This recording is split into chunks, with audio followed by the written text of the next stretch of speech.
Hey everyone, Skeeter Handyman here. Just thought I'd do a follow-up video to my earlier video that I did showing you the shelter logic tent and how to make them last a lot longer. In that video I showed you how to put a tarp on the roof and basically for my neck of the woods where I live here in Ontario, I just had to replace that tarp once a year.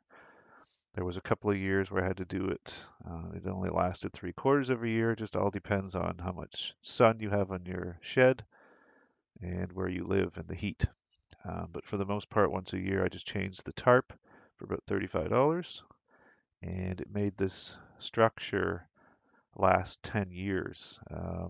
So this video is just a follow-up. So finally, after 10 years, the original canvas gave up across the top and it all ripped across the top, and you'll see that in the video here in a moment.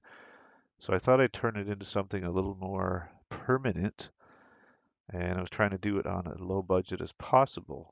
So I was able to get a hold of some roofing tin that I actually got for free, and I cut those up into 6-foot pieces and laid them out across the top after I strapped the roof.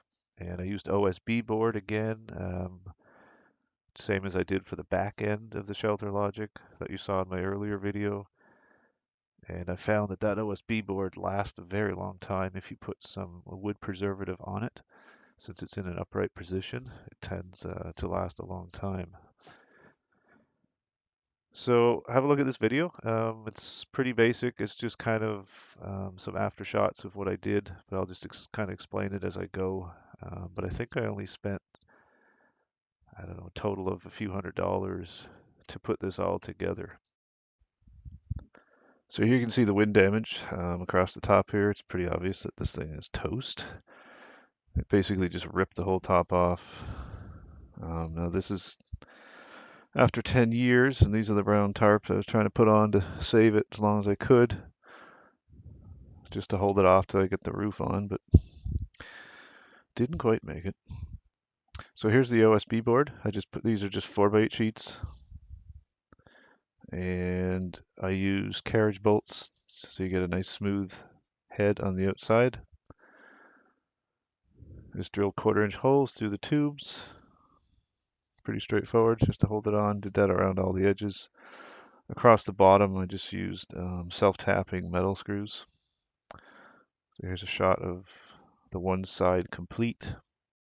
So the sheets are 4 feet wide, so you need 5 of them to cover the 20-foot gap.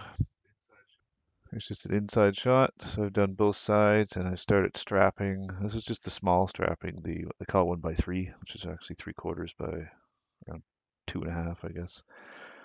Should have used the wider strapping, would have been a little bit easier, but just to line things up when you put the screws in. But it worked fine, as long as you mark off where your straps are. So here the strapping is complete, and the tin roof is on. And you can see here I actually made some trusses. These are just 2x4 trusses I put in. This is just so it can take a lot more weight, and these are screwed right down to the sides of the metal poles. I actually shimmied across the top on this when I was putting in the final ridge cap, so this thing can hold a lot of weight now with the 3 trusses that I built in addition to the metal ones. Plus it gives you free storage, which is nice. So on the outside I just use some cheap flashing. You can see here I put some wider pieces of wood just up to the top, just to kind of close the gap in. Not quite done with it, but here the roof is all screwed on. Well, almost all screwed on. I still got the bottom row here to do across the bottom. As you can see, there's screws not going down far enough. And now I'm actually going to screw those right into that piece of wood I put up underneath there, just to hold it down on the bottom edge. So here I just bought some bent flashing, screwed it down. Pretty straightforward. I used some shorter roofing screws here actually, a little rubber washer underneath, just because it's what I had.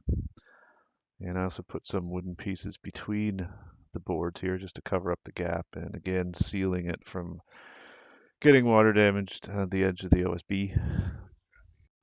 So we're coming around to the back of the shed here, and this is the original OSB that's been here for 8 years, and it's still holding up well. It's not rotten at all.